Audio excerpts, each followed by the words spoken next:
회복의 역사를 위하여라고 하는 주제를 가지고 지난 주일부터 우리가 느헤미야 강해 설교를 시작을 했습니다.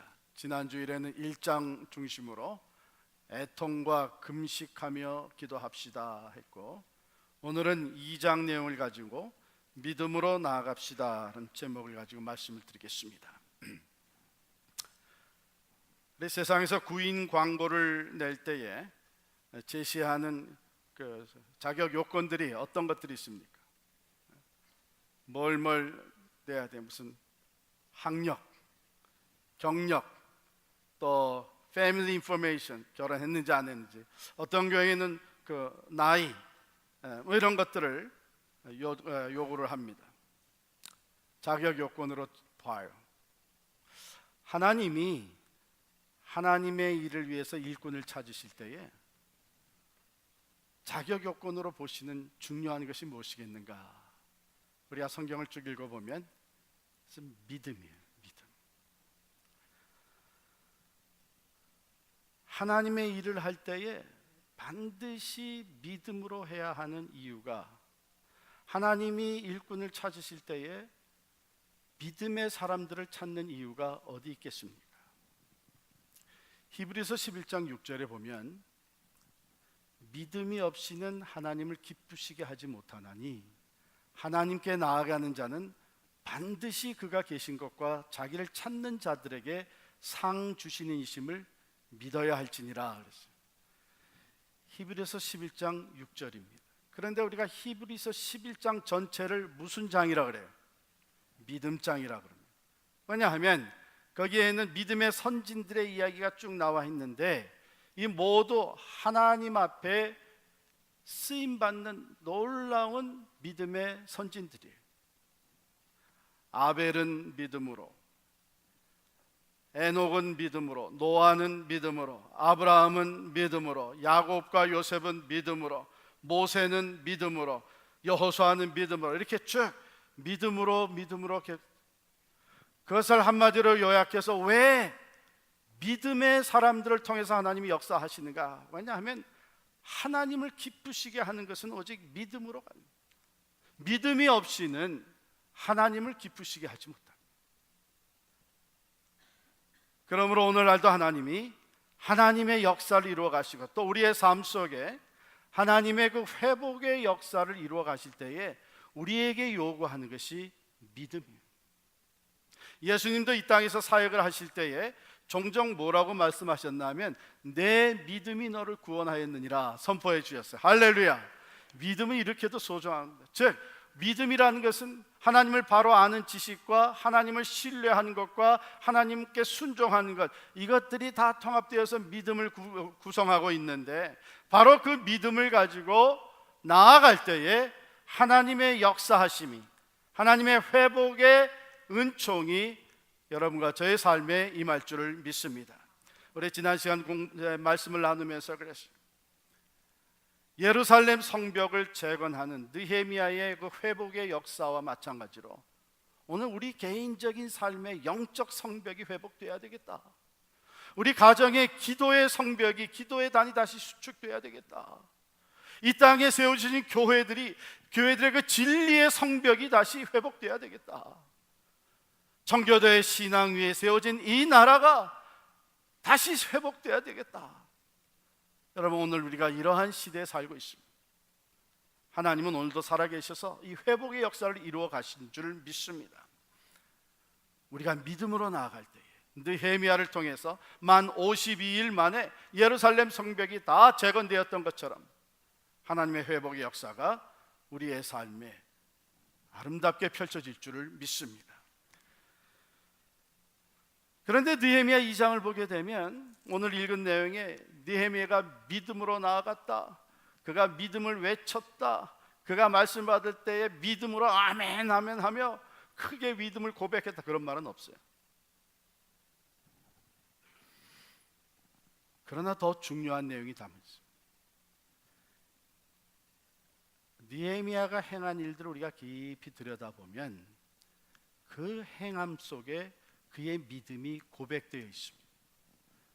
그러므로 믿음은 우리가 입술로 고백하고 큰 소리로 외치는 것, 그것이 아니라 믿음은 우리의 삶의 내용입니다. 우리의 삶의 내용.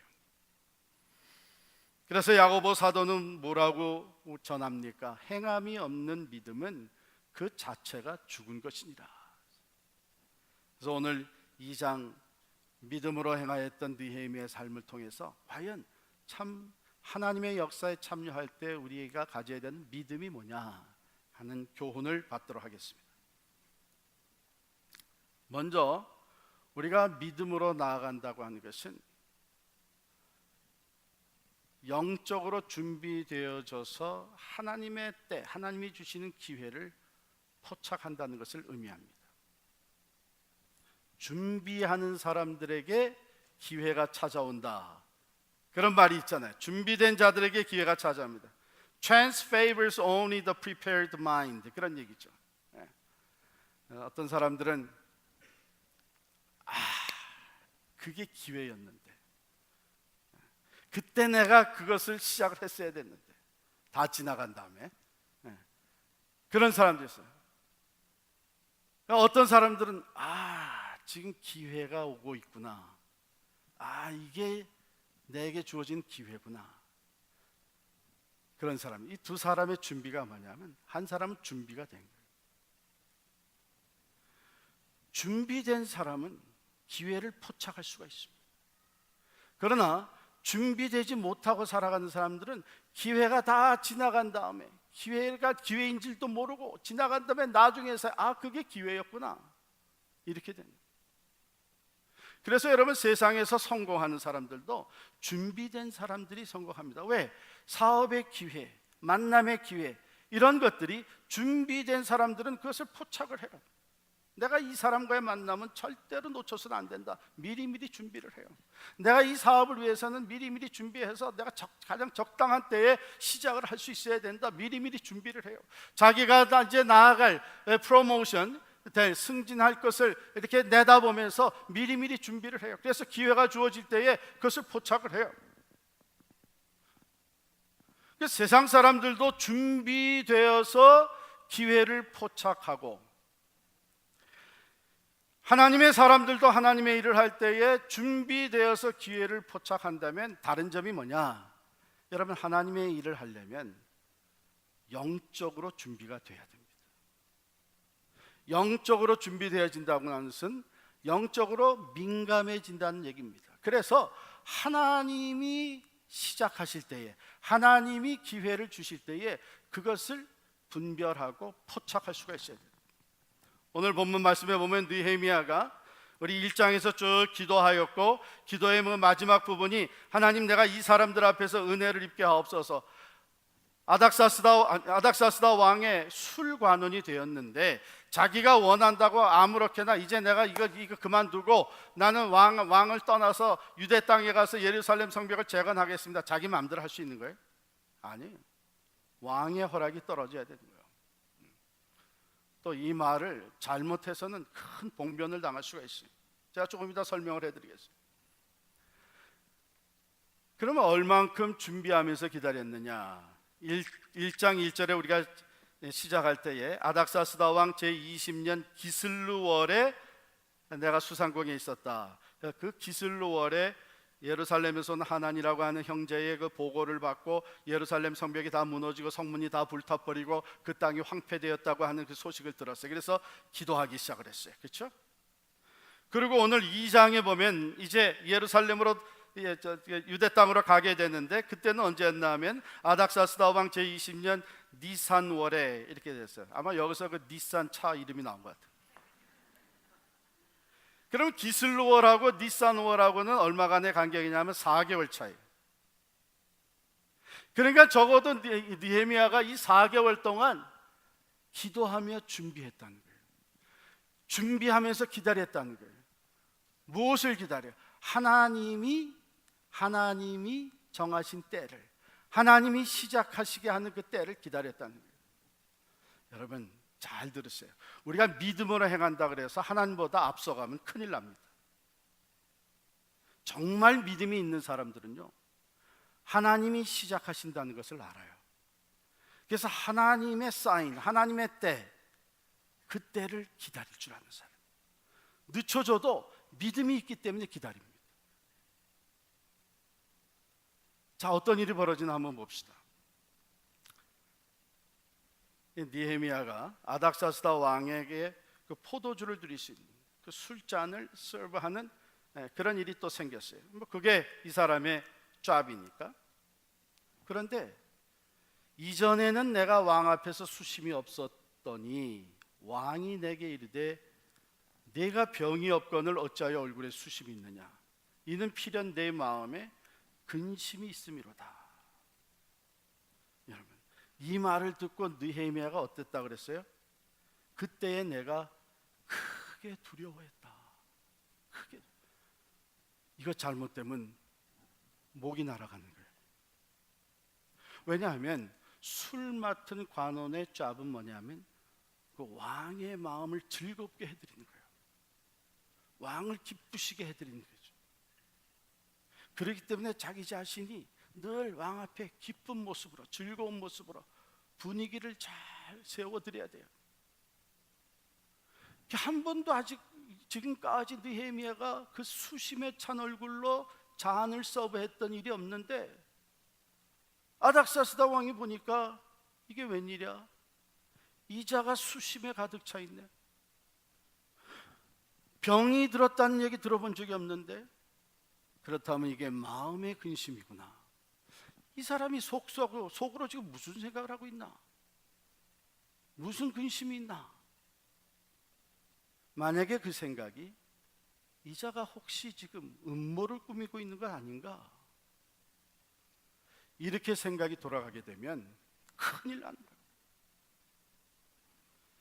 그 느헤미야가 전혀 생각지 못했는데 지금 느헤미야의 관심은 예루살렘에 돌아가서 그 황폐된 땅을 다시 재건하고 성벽을 쌓고 백성들을 다시 회복하는 하나님의 역사를 이루는 것, 그것 때문에 늘 기도하면서 하나님 아버지 어떻게 하면 좋겠습니까? 하나님의 때가 어떻게 됩니까? 하나님이 내게 은혜를 베풀어 주세요. 그렇게 하면서 지내고 있단 말이에요. 그런데 전혀 이렇게 일이 시작될 줄은 몰랐죠. 두려운 마음이 들어요. 크게 두려워하여, 여러분 더 두려워할 수밖에 없었던 게 이 아닥사스다 왕이 어떤 사람이었느냐. 오늘 느헤미야는 소개가 안 되고 있지만 페르시아 왕국의 아닥사스다 왕이었다고 하는 이 아닥사스다 왕이 세 분이 나와요. 1세, 2세, 3세가 나오는데 오늘 여기에 등장한 사람은 아닥사스다 1세입니다. 이 사람은 누구냐면 그 전에 에스더서가 나오잖아요. 에스더를 왕후로 삼은 그 아하수에로 왕의 아들이 이 아닥사스다 1세예요.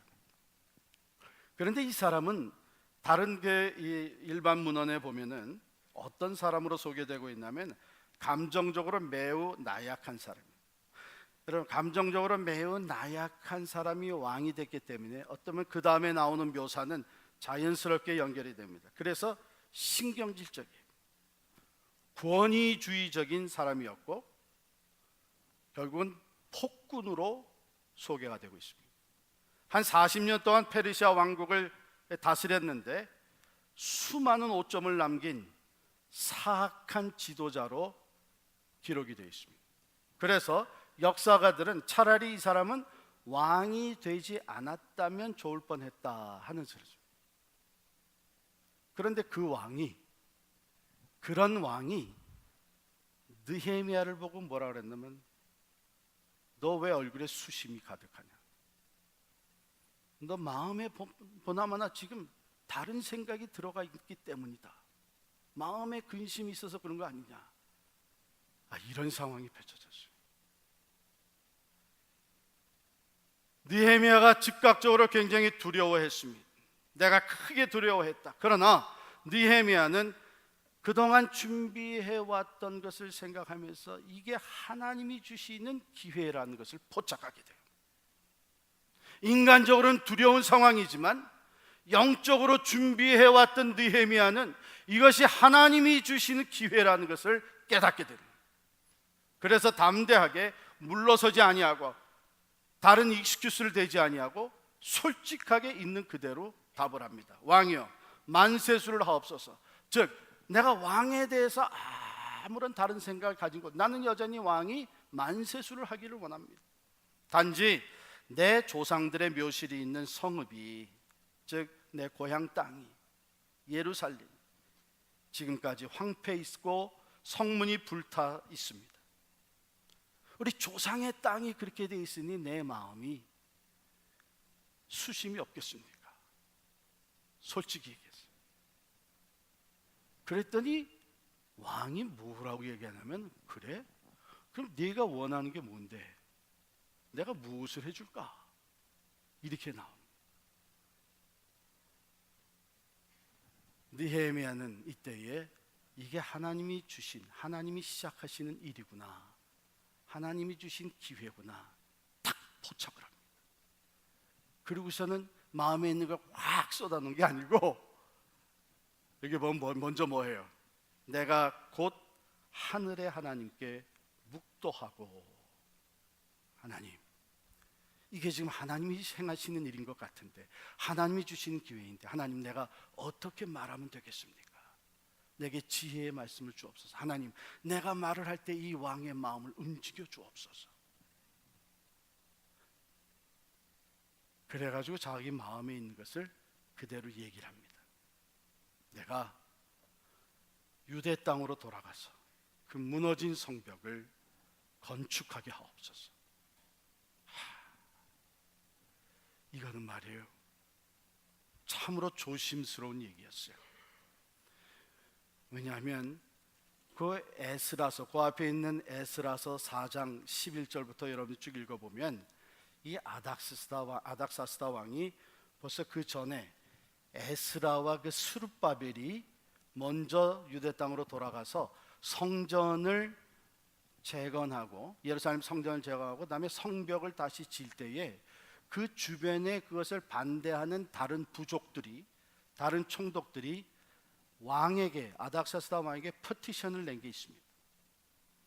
거기에 뭐라고 퍼티션을 냈나 하면, 왕이요, 아닥사스다 왕이요, 지금 이 유대 땅에서, 예루살렘에서 이 성벽을 다시 재건하는 일을 하는데 이거 빨리 중단시켜야 됩니다. 왜냐하면 이들이 다시 성벽을 재건하면 그 다음에 뭐 하겠습니까? 왕에 대해서 반역을 할 텐데, 반역을 해서 하게 되면 이게 일이 복잡해질 뿐만 아니라 이스라엘의 역사를 거슬러 올라가게 되면 이 나라가 과거에 강대국을 이루은 적이 있었는데, 그때에, 즉 다윗 왕국 시대를 얘기하는 거예요. 그때에 주변에 우리 다른 나라들이 다 여기에다가 세금을 바치고 공물을 붙이고 했던 기록이 있습니다.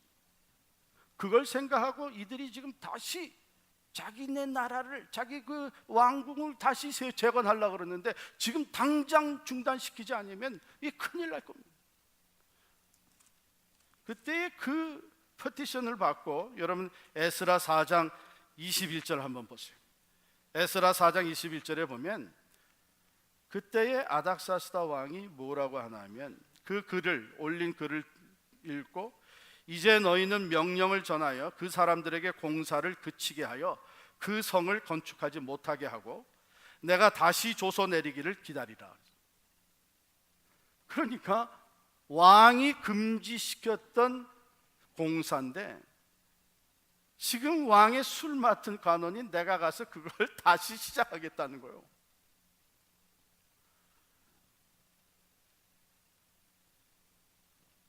그럼에도 불구하고 느헤미야가 자기의 마음에 있는 걸 그대로 얘기할 수 있었던 것은, 느헤미야는 영적으로 준비되어 가지고 지금 이것이 하나님이 주신 기회라고 하는 확신이 있어요. 분별력이 있었어요. 그거 없었다면 나설 수가 없는 거예요. 자, 그런데 어떤 일이 벌어집니다. 왕이 뭐라고 대답을 하냐면, 그래? 얼마 동안 기간이 필요한데, 갔다가 언제 돌아올 건데, 그만큼 아닥사스다 왕은 느헤미야를 신임하고 있었던 것 같아요. 나는 너가 꼭 필요한데, 가는 건 가는데 도대체 얼마 있다가 돌아올 거냐, 약속을 하고 가라는 거예요. 그랬더니 6절에 보니까 느헤미야가 나를 보내기를 좋게 여기시기로 내가 기한을 정하고 이때까지 있다가 오겠습니다. 뿐만 아니라 이제 왕이여 내게 조서를 써주셔서 내가 그 유대 땅까지 예루살렘까지 가려면 몇 지역을 통과해야 되는데 거기를 다스리는 총독들이 나를 통과시켜야만 내가 갈 수 있을 거 아니에요. 그러니까 왕의 조서를 써줘. 왕이 나를 보냈다고 하게 되면 무사 통과 아니겠습니까? 조서를 써주시고, 그 다음에 한 가지 더 요청할 것은 왕이요, 왕의 삼림을 감독하는 아삽에게도 조서를 써주셔서 내가 그곳에 돌아가서 공사를 할 때 필요한 제목을 보내게 하옵소서. 이왕에 왕이 뭐 원하느냐 했으니까 지금 다 끄집어내는 거예요. 그런데 이것들은 여러분 잘 생각해 보면 느헤미야의 머리에 있었던 거예요. 잘 들으세요. 믿음으로 나아가는 사람은 영적으로 분별되어서 하나님의 때를 기다릴 줄 아는 것뿐만이 아니라 믿음으로 나아가는 사람은 또한 계획과 전략을 세우는 사람이에요. 잘 들으세요. 믿음으로 한다 그래서 우리는 아무 계획도 없이 아무 전략도 없이 그저 우리 믿음으로 부딪히고 무대뽀로 나가는 게 믿음이다? 아니에요. 느헤미야를 통해서 하나님의 역사가 나타난, 느헤미야는 세상 사람들이 세상의 성공을 위해서 이제는 그 기회를 포착하고 그리고 전략과 계획을 세우는 것 같이 믿음의 사람들도 계획을 세워야 합니다. 전략이 필요합니다. 그렇다면 세상 사람들과 믿음의 사람들과 다른 점이 뭐 있느냐? 현저하게 다른 것이 나와요. 8절에 보면 느헤미야가 뭐라고 얘기하냐면 왕이 이 모든 것을 허락을 해 주십니다. 그랬더니 8절 마지막에 내 하나님의 선한 손이 나를 도우심으로 왕이 허락하고, 그렇게 돼요. 믿음의 사람들도 세상 사람들과 같이 계획을 세워야 되고 전략을 세워야 되지만 다른 점이 있다면은 사람이 마음으로 경영할지라도 이루시는 분은 하나님이시라는 것을 믿음의 사람들은 고백합니다. 우리가 아무리 계획을 세우고 우리가 아무리 치밀하게 전략을 짠다 그래도 하나님이 함께 하시지 아니하시면 그것은 다 허사라고 하는 것을 고백하는 사람들이 믿음의 사람. 그러므로 계획하고 전략을 세우지만 그것을 하나님 앞에 가지고 나아갑니다. 하나님을 의지합니다. 하나님의 지혜와 하나님의 도우심을 간구하는 것입니다. 뿐만 아니라 그것이 그대로 이루어질 때에 믿음의 사람들은 세상 사람들과 같지 않습니다. 세상 사람들은 우리가 계획한 대로 됐다, 정말 이번엔 완벽한 전략이었다, 우리들의 판단이 정확했다, 이렇게 나오지만 믿음의 사람들은 뭐라고 고백해요? 하나님이 이루셨다, 하나님이 형통케 하셨다. 그러므로 잠언 3장 6절에는 이렇게 말씀하십니다. 너는 범사의 그를 인정하라.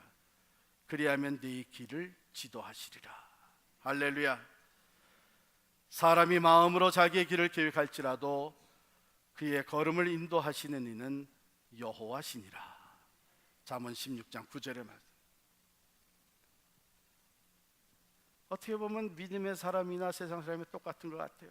준비하고 기다릴 줄 아는 사람이 기회를 포착한다. 하나님의 일을 할 때도 준비하고 기다릴 수 있어야 됩니다. 그런데 현저한 차이가 무엇입니까? 하나님이 주시는 기회를 포착하려면 영적으로 준비가 돼야 됩니다. 세상 사람들도 계획하고 전략을 세웁니다. 하나님의 일을 할 때도 우리가 계획하고 전략을 세웁니다. 그러나 근본적인 차이가 없습니다. 우리가 마음으로 계획할지라도 이루시는 분은 하나님이시다. 그래서 하나님을 의지합니다. 세 번째로 느헤미야의 그 삶을 통해 나타난 믿음의 고백은 뭐냐? 믿음의 사람은 비전을 붙잡습니다. 하나님이 주시는 비전을 어떤 상황 속에서도 요동하지 아니하고 그것을 붙잡습니다. 우리 11절부터 보면 예루살렘에 이제 느헤미야가 이르렀어요. 도착해서 한 3일 동안 몸을 풀고 그 다음에 이 느헤미야가 밤에 빠져나갑니다. 아무도 모르게 한 두어 사람을 데리고, 자기가 신뢰한 두어 사람을 데리고 빠져나가요. 12절에 보면 내 하나님께서 예루살렘을 위해 무엇을 할 것이 내 마음에 주신 것을, 하나님 주신 비전이죠. 하나님 주신 감동과 비전입니다. 내가 아무에게도 말하지 아니하고, 아직 다른 사람에게 내가 이게 예루살렘 성벽을 재건하기 위해서 내가 이렇게 하나님의 일을 행하기 위해서 왔다고 아무에게도 얘기하지 아니하고 믿을 만한 사람 두어 사람을 데리고 빠져나가요. 밤에 13절에 보면 그 밤에 골짜기 문으로 나가서 용정으로 분문에 이르는 동안에 보니 예루살렘 성벽이 다 무너졌고 성문은 불탔더라. 더 나아가서 샘문과 왕의 모습으로 일어서는 탄 짐승이 지나갈 곳이 없다. 그 밤에 시내를 따라 올라 성벽을 살펴본 후에 그리고 돌아와서 골짜기 문으로 돌아왔다. 지금 뭐 하는 거예요? 현실 파악을 하는 거예요. 현 주소를 정확하게 살펴보는 거예요. 여러분, 우리가 믿음으로 행한다 그래서 비현실적이 돼서는 안 됩니다. 믿음으로 행한다 그래서 이 현실을 무시하면 안 됩니다. 느헤미야는 나가서 이것을 모든 것을 살펴봤어요. 그런데 왜 밤에 했을까요? 또 왜 아직 아무에게도 말을 하지 않았을까요? 딱 도착을 해서 내가 이제는 유대 총독으로 파송받아 왔으니까 이제 예루살렘 성벽을 재건할 것이고 담대하게 얘기하고 많은 사람들을 데리고 나가지 않았을까요? 느헤미야는 지금 그 유대 사람들 중에는 예루살렘 성벽을 재건하고 회복의 역사를 이루어가는 것을 반대하고 있는 주변에, 아까 이름이 나왔죠, 산발랏과 도비아와 같은 사람들, 주변의 다른 민족의 지도자들, 그들과 내통하는 사람들이 있다고 하는 것을 알고 있었어요. 그러니까 자기가 모든 것을 다 파악하고 사람들의 마음을 하나로 묶을 때까지는 그것을 조심스럽게 됩니다. 다 돌아보고 와서 11절 한번 봅시다. 후에 그들에게 이르기를 우리가 당한 곤경은 너희도 보고 있는 바라. 예루살렘이 황폐하고 성문이 불탔으니. 돌아보니까 과연 절망적인 상황이에요. 인간적으로 보면 낙심할 수밖에 없어요. 이걸 어떻게 회복을 할 것인가 참으로 암담할 수밖에 없어요. 그러나 믿음의 사람들은 현실을 직시하면서 붙드는 것이, 현실을 붙드는 것이 아니라 비전을 붙드는 거예요. 그 다음에 뭐라 합니까? 자, 예루살렘 성을 건축하여 다시 수치를 당하지 말자 하고, 또 그들에게 하나님의 선한 손이 나를 도우신 일과 왕이 내게 이른 말씀을 전하였더니 그들의 말이 일어나 건축하자 하고 모두 힘을 내어 이 선한 일을 위해 하나로 묶자.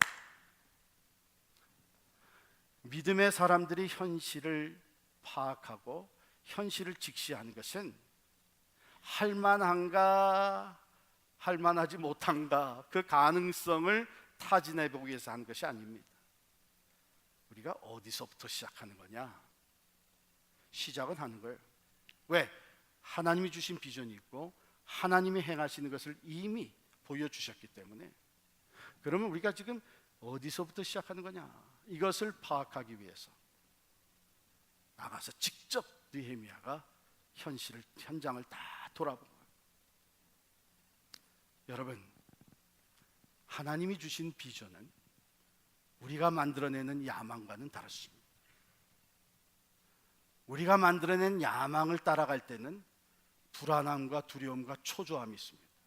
그러나 이것이 하나님이 주신 비전이라고 하는 확신을 가지고 갈 때는 담대함이 있습니다. 비록 현실은 아무리 부정적으로 보일지라도 하나님이 주시는 비전을 가진 사람, 믿음의 사람들은 담대함이 있습니다. 느헤미야가 하나님이 주신 비전이라는 것을 그들에게 자신 있게 선포하였습니다. 이것이 하나님이 주신 것이니까 나를 믿고 따르라고 하는 얘기가 아닙니다. 18절에 보면 하나님의 선한 손이 나를 도우신 일과 왕이 내게 이른 말씀을 전하였다. 이건 무슨 말이에요? 하나님이 비전을 주셨고 예루살렘 성벽 재건의 비전을 주셨고 하나님이 이미 시작하셨다는 거예요. 하나님이 왕의 마음을 바꿔놨다는 게 도무지 그렇게 나오리라고는 상상도 못했던 왕이에요. 아니 그런 상황이 벌어지라고는 조금 더 기대도 못했는데, 나는 사실은 그런 일이 벌어졌을 때 왕이 내게 물었을 때 나는 두려워서 크게 두려워했는데, 이것이 하나님이 주신 기회였고 하나님께서 왕의 마음을 바꾸어 놓았고 하나님께서 내가 왕에게 요청한 것보다도 더 많은 것을 허락을 해서 나로 하여금 유대 땅으로 와서 이 기간 동안 일하게 할 뿐만 아니라 조서를 써줘가지고 통과하게 해주셨고, 또 조서를 써주셔서 제목들을 다 받아쓰게 하였고, 뿐만 아니라 왕이 내가 요청하지도 않은 9절에 있는 것이죠. 군대 장관과 마병을 나와 함께 보내줬다. 왜? 유대 총독으로 파송하는 거기 때문에 총독이 혼자 가요? 군대를 데리고 가는 거예요. 왕이 군대까지 파송을 해줘. 이게 하나님이 하신 일이 아니냐. 그러므로 느헤미야가 하나님의 선한 선이 나를 도우신 일과 왕이 내게 이런 말씀을 전하면서 하나님이 주신 비전, 그 비전에 백성들의 마음이 하나가 되게 하죠. 믿음의 사람도 현실을 파악을 해야 됩니다. 그러나 현실을 파악하는 목적이 가부를 결정하기 위한 목적이 아니라 하나님이 주신 비전을 향해 나아가는데 지금 우리가 어디서부터 시작하느냐를 파악하기 위한 목적이지, 세상 사람들과 같은 그런 목적이 아니라. 이제 마지막으로 보게 되면 믿음으로 나아간다고 하는 것은 담대함을 의미합니다. 여기 여러분, 세상 사람들이 이제 기회를 포착을 하고 그 다음에 계획과 전략을 세우고 비전을 향해서 나갈 때에 꼭 모든 일이 순조롭게 이루어집니까? 여러분 그렇게 사업을 하고 세상에서 여러 가지 프로젝트를 해보고 그러니까 아니죠.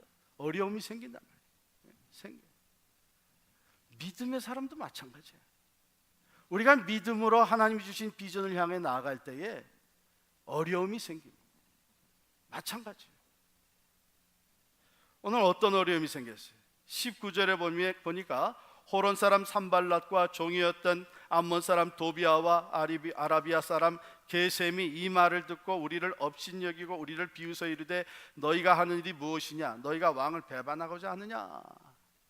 여러분, 주변에서 방해하는 사람들, 이 사탄, 하나님의 일을 하려고 할 때에 우리를 방해하고 또한 그 장애물이 되는 이 사탄의 역사는 꼭 두 가지로 와요. 처음에는 비웃는 거로, 비아냥대는 거로 옵니다. 야, 너희가 지금 가진 것이 뭐가 있다고? 자, 지금 현실을 봐라. 지금 다 무너져 내리고 다 불타버리고 이걸 어떻게 재건하겠다고? 너희 힘이 뭐가 있다고? 아니, 너희 사람이 쓸만한 사람이 뭐가 있다고? 비아냥거려요. 여러분, 우리가 하나님의 일을 하고자 나설 때에 사탄이 비아냥거립니다. 비웃어요. 네가 무슨 하나님의 일을 하겠다는? 넌 죄인 아니냐? 네가 무슨 힘이 있느냐? 너와 함께한 사람이 몇 사람이나 된다고 네가 무슨 뭐 새 역사의 역군이 되고 웃기는 소리 하지 말아야 죠. 비아냥. 그런데 하나님의 사람, 믿음의 사람들이 이제 그것을 극복하고 무시하고 담대하게 나가게 되면 그 다음에 오는 사탄의 권세는 뭐냐면 협박을 합니다. 협박을 해요. 여기 뭐라고 협박해요? 너희가 왕을 배반하고자 하느냐? 과거에 이런 일이 있어서 주변에서 페티션을 올렸을 때에 왕이 금방 중단시킨 거 모르느냐? 너희가 이제 다시 성벽을 쌓아가지고 왕을 배반하고자 하느냐? 우리가 당장 또 페티션을 보낼 거다. 이런 협박이 들어오는 거예요. 자, 이런 어려움이 생길 때에 세상 사람들은 이걸 우리가 어떻게 이겨나갈 거냐? 자기들의 지혜를 모읍니다. 자기들의 힘을 모읍니다. 우리가 그만한 능력이 있느냐? 평가를 해봅니다.